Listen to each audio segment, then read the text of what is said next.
like the shit I've been seeing. We can't come together for shit. You no longer get to engage in hate-mongering and fear-mongering to win an election, calling them sellouts and coons and showing them no respect as human beings. Who the hell are you? And don't use this as an opportunity to say, Stephen A., oh, he's a conservative. Well, damn it, I'm not yet, but I might be one day. I'm locked up, they won't let me out. No, they won't let me out. I'm locked up. Akon said that. What's up, y'all, and welcome back to another episode of Free Game. I am your host, Chris Hall, videographer and content creator. And we have a video for you today. Now, of course, I would be remiss if I did not talk about politics at some point of time. And today we have a awesome take from Stephen A. Smith. He's talking about how black Republicans feel left out and that we were treated unfairly in this past election and moving forward in the political realm. I somewhat agree, but I won't get ahead of myself. We're going to get into the intro and get right into it.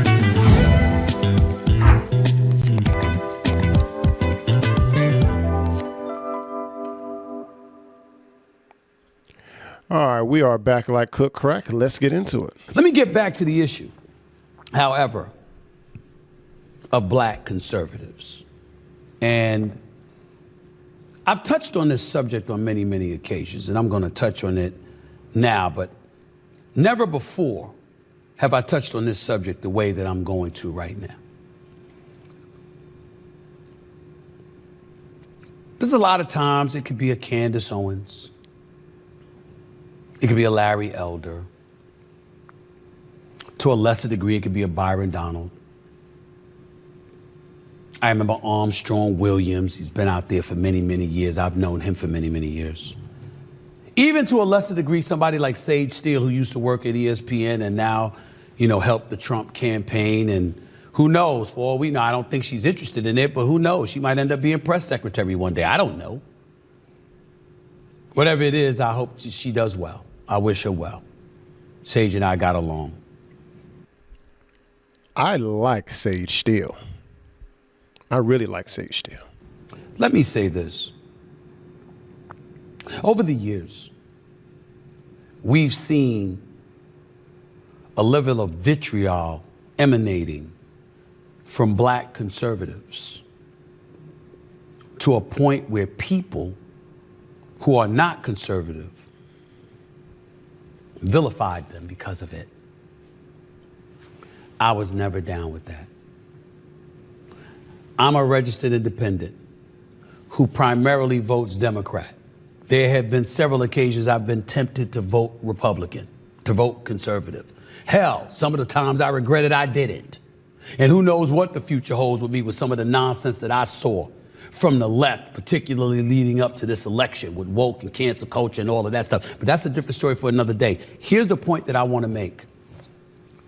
While finding myself wishing that the inordinate amount of black conservatives that have been out there and are still out there will sort of dial back their vitriolic responses to the venom that's been thrown in their direction, I've rarely blamed them. Because you got people in here looking at folks from the conservative side who happen to be black, calling them sellouts and coons and all of these kind of negative connotations. Uncle Tom is my personal favorite. I enjoy hearing that one, the Uncle Tom. Although they're wrong, but Uncle Tom is pretty good. You should check out Uncle Tom, the movie created by Larry Elder. It's pretty cool. Showing them no respect as human beings just because you don't agree and side with their ideology. Who the hell are you? Listen, most of my friends are liberal. Some of them are conservatives. I have no problem with any of them. All I want to hear is what your point of view is and why. And if you make sense and it's fact-based and it's not dominated by emotion trying to usurp the facts, I'm good with you. Even if I don't agree with you, because I know your position is based on fact. And for folks outside of the conservative community to look at people who are black and excoriate them just because they're conservative, Who the hell are you? And that's one of the issues with the blacks, is that although you are black, if you don't agree with something that, let's say, majority of black people would agree with, or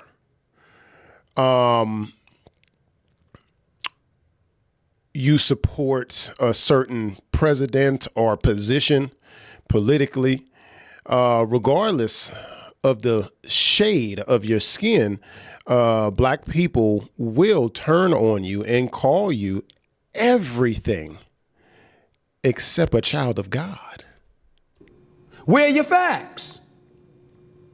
There's a lot of history that goes into stuff. You can see it one way or another, but it's undeniable that bipartisanship played the role. Civil rights legislation, voting rights legislation, affirmative action, and things of that nature. Conservatives did play a role in some good things that happened in our society. The left and Democrats have been hypocritical in certain respects.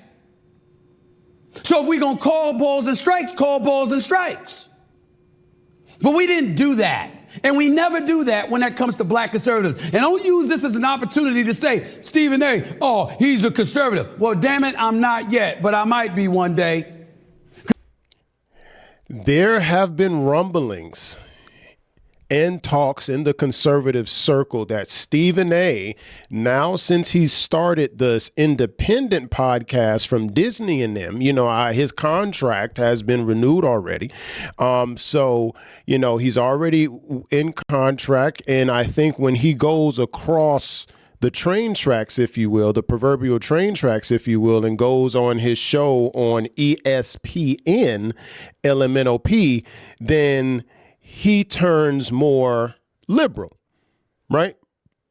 But when he goes on his own show, he usually will call out liberals. I mean, he does his conservative takes at times. But as we went along during the 2024 election cycle, he became more and more conservative in these hot takes. So that statement right there and the build up to where we are now definitely rings out, I will say, to me, because he has been very left-leaning, especially during the last election cycle, mainly because the fake media propaganda legacy media channels who are now tanking, especially ABC, LMNOP, in their ratings. Because of it, a lot of people are starting to wake up on the left, right, and center to what has been going on because of the sudden emergence of alternative media, which is YouTube with me, if I break some news to you or something like that. And now we got a big push at this election on the Republican and conservative side. Go ahead, Stephen A. Go ahead and come out the conservative closet. Because I don't like the shit I've been seeing. But my voting record says otherwise. This is not about that. This is about us being grown-ups and being respectful of other people's positions and feelings and taking a moment to inhale and digest what the hell they're saying and deciphering what's true and what isn't true before we take a position. It's important that we do that. But we haven't been doing that. And then we wonder why black people in this country are the one disenfranchised community that exists in this country. You know why? Because we don't demand that you flatter us. Let me explain my position even further. If you go to buy a house, do you buy it without looking at it, walking through it, probing and investigating before you decide to make that investment? Do you do something like that with a car as well? Don't you do it with clothes? Don't you do it with any purchase that you get? But when it comes to politics, no such thing. So in other words, the vast majority of black Americans in this country, particularly since 1964, have basically said, the right, you know what? You ain't worth a damn. We don't like you. We don't trust you. So guess what? We ain't giving you our vote. We can't come together for shit. under most circumstances. But suddenly with politics, 85, 90%, etc. Oh, we gonna roll with the left.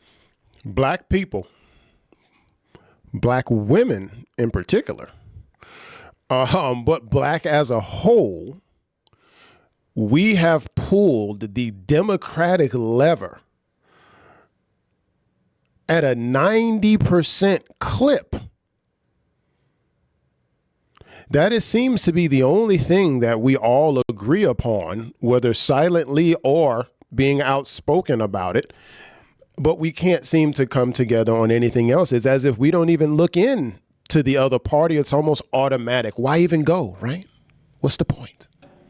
So what you've done is you've disenfranchised yourself. Why? Because the left know they have your vote and you're not going anywhere. And boom, you don't have to cater to African American needs. And on the right, you're like, we ain't getting their vote anyway. So let's pay attention to the constituent that's going to put us in office. Either way you slice it, this one gives you little representation because they're taking you for granted. This one gives you little representation and no representation because they know they don't have your support anyway. And why are the other communities successful? Because I don't give a damn whether it's Cuban, it's Dominican, it's Venezuelan, it's Guatemalan, it's Puerto Rican, it's Mexican. I don't care what it is. You're Asian. You're the Jewish community. An abundance of white folks in the United States of America. Somehow, some way, everybody successfully goes about the business of making sure they tell you, show us you're worthy of our vote before we give it to you. And as a result, you have to cater to them. We don't do that. We don't do that. And that's where we made a mistake. And even though black conservatives may not do that to the degree that we like, in the end, what they're doing is they're bucking the system. They're saying we're not going to just buy what you're selling. The other side might have more of what we want. And some of them did that in this election with Trump. And now the Democrats have to go back to the drawing board and figure out how can you appeal to more African Americans and more folks in the Hispanic community and beyond to regain the luster that you thought you had, but you evidently lost.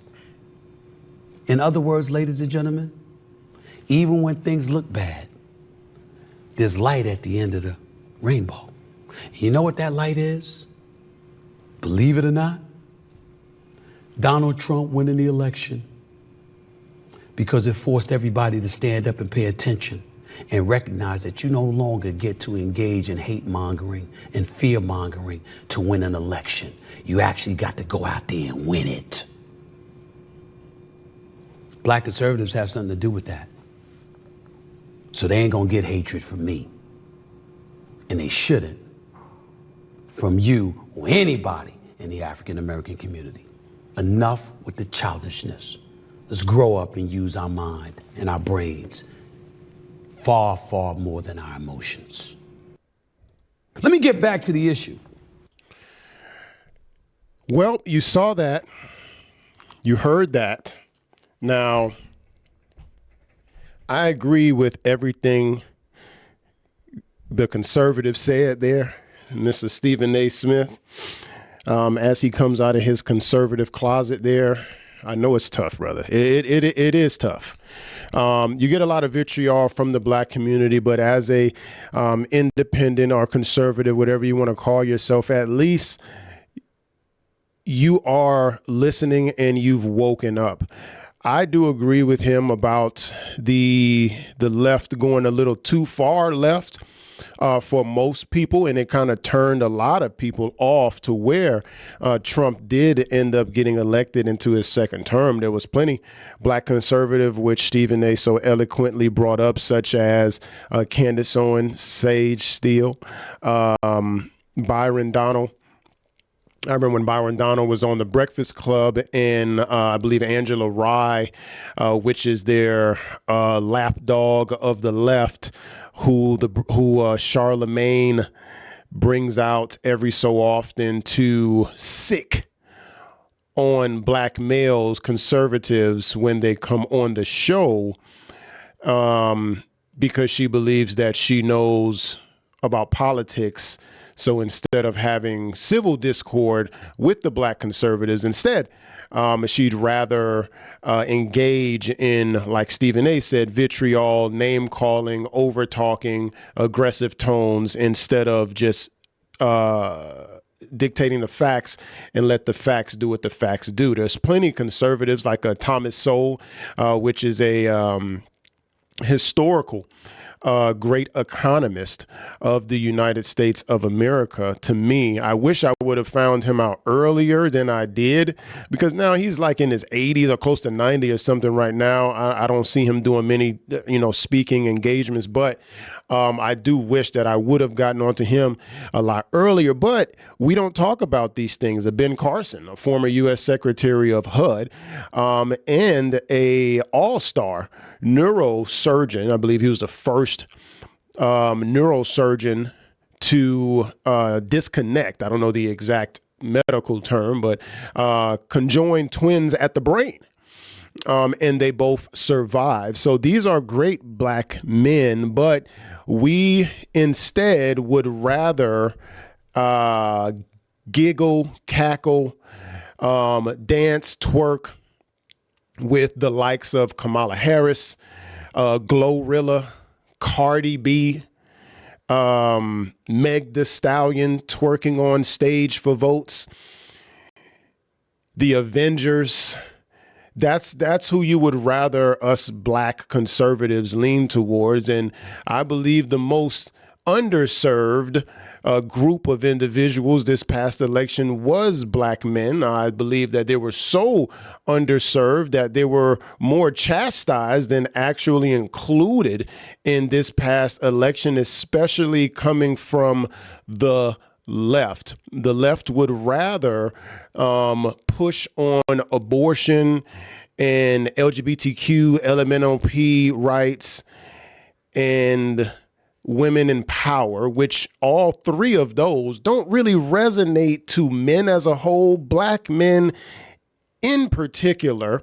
You guys would rather have a good time, don't speak about the truth, give away money for free, not tell taxpayers how this money is going to come out of our $1 trillion deficit. Kamala Harris wasted about $100,000 on a Call Me Daddy set, which she also got ousted on. You can check that video out if you want to do your research. And throughout the whole campaign, instead, she would rather hate and fearmonger to the Democratic Party and the potential voter class. Now, if you enjoyed Kamala Harris having dance parties with Beyonce, you have to check out these beautiful women and how we judge them. 0 to 100 from the Pop the Balloon episode. That, my friends, is coming up for you right now. Hold up. Worst.